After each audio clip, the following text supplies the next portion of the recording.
سرخط مهمترین خبرها: دادستانی ترکیه پرونده وابسته به کراکرس را به دادگاه فرستاد. آیا در روسیه عفو نوی مهاجران اعلان شده است؟ و شهروند ازبکستان بعد تنقید پرزیدنت و مقامات حبس شد.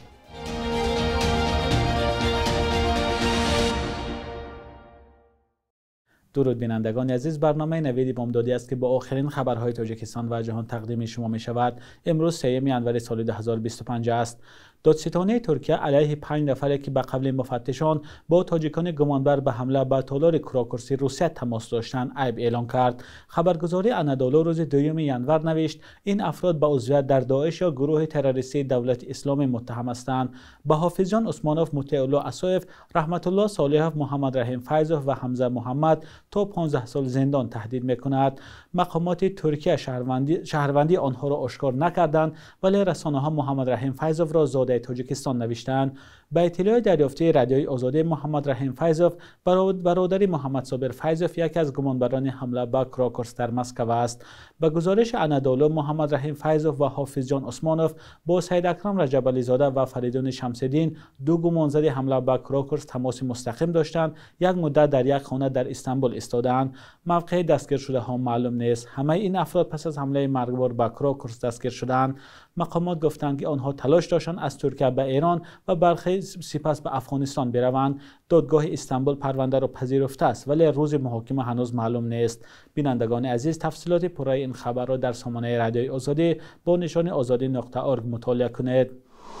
بینندگان عزیز، بسیار شما از ما پرسیدید که آیا در روسیه برای مهاجران عفو اعلان شده است؟ پاسخ این است که در روسیه برای مهاجران یگان عفو قبول نشده است. مسئله این است که روز 3 دکبر فرمان پرزیدنت روسیه قبول شد که طبق آن خارجیانی که در روسیه غیر قانونی کار و زندگی دارند باید هر چه زود سندهای خود را درست کنند و یا از این کشور بیرون شوند. برای انجام این کار تا آخر اپریل سال 2025 مهلت داده شده است. ثبت نام در اداره مهاجرت، پیشنهاد معلومات بیومتری و پزشکی، شهادتنامه دانستن زبان روسی و اجازه اقامت از شرط‌های اساسی است. همچنین مهاجران نباید از پول تلفن و پرداخت جریمه و خدمات دیگری دولتی قرضدار باشند. نمایندگی وزارت کار و مهاجرت تاجیکستان در روسیه روز 2 ژانویه گفت این فرمان عفو نیست، ولی اگر درست تطبیق شود برای بعضی از مهاجران امکانیت خوب برای تنظیم وضع حقوقیشان خواهد بود. این طلب به آنهایی که برای خدمت حربی در روسیه قرارداد بستند دخل نداشته است. پیشتر رویخط 120,000 زاده تاجیکستان نشر شد که در قلمرو روسیه یگان قانونشکنی کردند و با آنها اخراج تهدید میکند. دادگاه در شهر تاشکند ازبکستان یک مرد را که از کمچینی برق و گاز ناراضگی کرده بود 15 شبانه روز از آزادی محروم کرده است. حکم دادگاه 26 دکبر صادر شده. در این باره 1 ژانویه حامی حقوق عبدالرحمن تشنف خبر داد. نوار غیرت دوستوف در نقطه فروش سوزشواری واکنش‌های زیاد را در ازبکستان به میان آورد. این مرد در نوار میگوید نبودن برق در نقطه فروش سوزشواری زندگی او را مشکل کرده است، چون راننده تاکسی است و باید عائله‌اش را خوراند. من insan tepede köşe rahbarlar bana kanaka ayak giyim birim ben. Uyumga bor ki yeyishga hozir bitta suv narsani balincha har kuni nogironim bor. Kechasi bilan yotdim men bu yerga. Zapravkani oldiga yotganman. Qani bu yerga haqiqat. Murdashi ham kiymaydi, men bunaqa oyoq kiyimmi? Tushunyapsanmi? Ifloslar nima qilyapsanlar o'zi? Prezident qayerga qarayapti? Atrofdagilar qayerga qarayapti? به نوشته بخش ازبکی رادیوی آزادی غیرت دوستوف 47 ساله بوده از ولایت کتاب ازبکستان برای زندگی به شهر تاشکند آمده است. دادگاه این مرد را به میده اوباشی گناهکار کرده او را برای 15 شبانه روز حبس کرده است. به غیر از این مرد 843,000 سوم ازبکی برابر به $65 جریمه شد. حبس این مرد ناراضگی فعالان را در ازبکستان به میان آورد و آنها در شبکه‌های اجتماعی نوشتند به جای جزا دادن این مرد بهتر بود کمبود برق را مقامات حل کنند. کاربران شبکه‌های اجتماعی برای عائله غیرت دوستوف زیاده از 20 میلیون سوم یا $1550 جمع کردند، اما مقامات ازبکستان کارت مرد ناراضی را بستند. مقامات ازبکستان تا حال در این باره رسما شرحی ندادند. برمیگردیم به تاجیکستان. کمیته حالتهای فوق‌العاده تاجیکستان از نجات مرد خبر داده است که میخواست خود را از یک بلند آشیانه در دوشنبه به پایان پرتاید. در خبرنامه کمیته حالتهای فوق‌العاده آمده است این ساکن 38 ساله پایتخت در یک از بیناهای خیابانی رودکی میخواست با قصد خودکشی خود را از آشیانه چهارم پرتاید. مقامات از این مرد نام نبردند، اما گفتند مرد در حالت مستی کنار بالکن ایستاده و نمیگذارد کسی به آن نزدیک شود و تهدید دارد که خود را خواهد کشت. به اطلاع کمیته حالتهای فوق‌العاده نجات دهنده روانشناس با کارمندان پلیس با مرد گفتگو کرده او را از قصدش گرداندند. مقامات بدون آوردن جزئیات بیشتر تنها گفتند این مرد با دلیل مشکلات عائلوی قصد جانش کرده است. دست به خودکشی زدن ساکنان در تاجیکستان سالهای گذشته ثبت شده است و طبق آمارهای رسمی بیشتر آنها که قصد جانشان میکنند مردان میباشند. از جمله طبق اطلاع مقامات سال 2023 در کشور 413 سوء قصد ثبت شده است که زیاده از نصف آنها مردان میباشند. یک جوان معیوب در ولایت ختلان تلاش دارد به همتقدیرانش کمک کند. نسیم حسنوف به آنها کمک میرساند که با سبب مشکلات مالی از مکتب دور ماندند. با او کار افتادگان و معیوبان مثل خودش مراجعت میکنند. او ویدیو کرده برای آنها پول جمع میکند. سرگذشت جالب این جوان را در گزارش زرنگیز نوروزشاه تماشا میکنیم. نسیم حسنوف ساکن 30 ساله ناحیه فرخار و معیوب گروهی دوم حیات خود را برای کمک به دیگران بخشیده است. او به افراد نیازمند، بیماران و عائله‌هایی که در شرایط دشوار قرار دارند کمک می‌رساند. نسیم در کانال یوتیوب خود عرض و نیازهای آدمان را ثبت و نشر می‌کند. این صفحه‌اش با کمک آدمان خیرخواه و صاحبکاران وسیله شده است که به نیازمندان یاری رساند. نسیم از تجربه شخصی خود قصه می‌کند. او تا 16 سالگی راه رفتن نمی‌توانست و بعد بهتر شدن سلامتیش تصمیم گرفت که در جامعه سهم گذارد. من خودم فکر کردم، گفتم اگر من راه بگردم درباره انقای معیوبا، یتیما و کمبغلا انقای چیزا میباشم.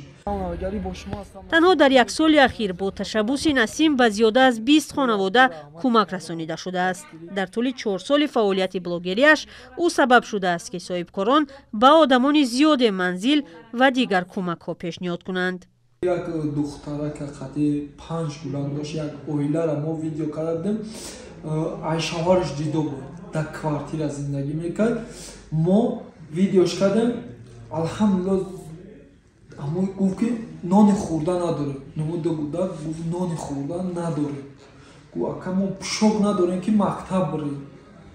من دلم سوخت رفته ویدیوشون کردم. در بین یک روز 2 روز ما مبلغ جمع کردیم، 7400 سوم جمع کردیم.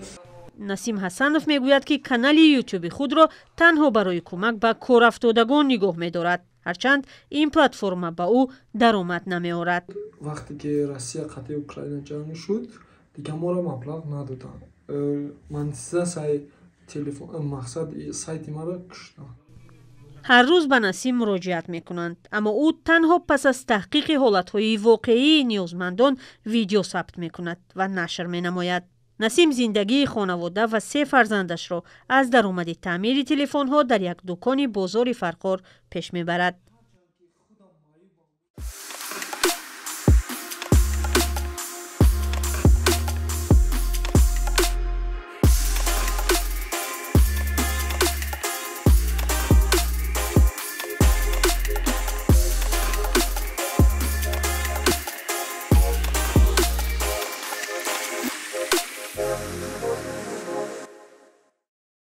روز 2 ژانویه در نتیجه حمله ارتش اسرائیل به نوار غزه دست کم 43 نفر کشته شده است. در این باره خبرگزاری رایترز با تکیه به وزارت تندرستی غزه که زیر نظارت حماس است خبر داده است. ایالات متحده آمریکا و اتحاد اروپا حماس را گروه تروریستی می‌دانند.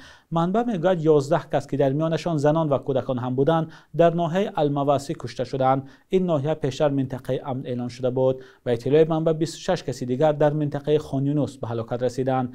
نمایندگان حماس در غزه گفتند در حمله اسرائیل سردار پلیس منطقه محمود صلاح و یاورش حسام شهوان نیز کشته شدند. اسرائیل نیز مرگ شهوان را تصدیق کرده او را مسئول امنیت داخلی گروه حماس گفته است. جنگ در غزه 1 سال و 3 ماه است که ادامه دارد. درگیری 7 اکتبر سال 2023 بعد حمله نیروهای حماس به اسرائیل سر شد که باعث کشته شدن 1200 اسرائیلی و به اسارت افسردن 250 کس شد. به اطلاع وزارت تندرستی غزه در 15 ماه جنگ زیاد از 45000 فلسطینی کشته شدند. بخش یک روز تاریخ است که مهمترین تحولات تاریخی در روز 3 ژانویه را فرا می‌گیرد.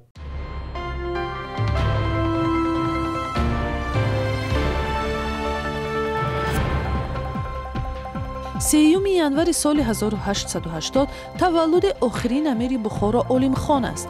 баъди беш аз 170 соли ҳукмронии сулолаи манғитиҳо ва инқилоби болшевикӣ ки онро бархи ишғолгарии русҳо ҳам меноманд, Саид Амир Олимхон 5 апрели соли 1921 сарзамини Бухороро тарк карда ба хоки Афғонистон гузашт.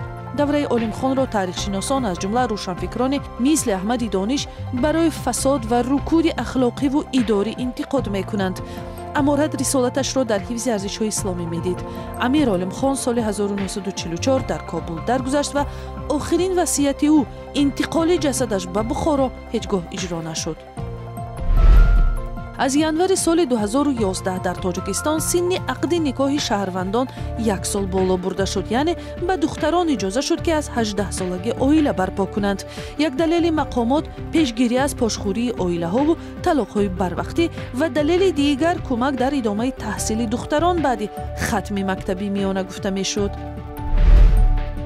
3 январи соли 2011 риштаи умри журналисти радиои Озодӣ дар Москва ва нависандаи тоҷик Муҳаммад Раҳими Сайдар канда шуд.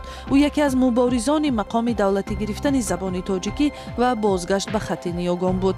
ҳикояҳояш аз ҳаёти мардуми рӯсто бо мӯҷазбаёниву интихоби мавзӯяш ситоиш мешуд ва ӯ танҳо нафаре буд ки бидуни чопи китобе ба узвияти иттиҳоди нависандагони Тоҷикистон пазируфта шуд.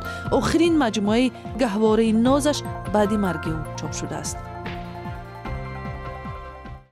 صبح امروز در بانک تجارتی تاجیکستان 1000 روبل روسی تا 108 سومانی ارزش دارد. 100 دلار آمریکایی باشد به 1085 سومانی برابر است. قرب رسمی بانک ملی تاجیکستان برای امروز چنین تعیین شده است.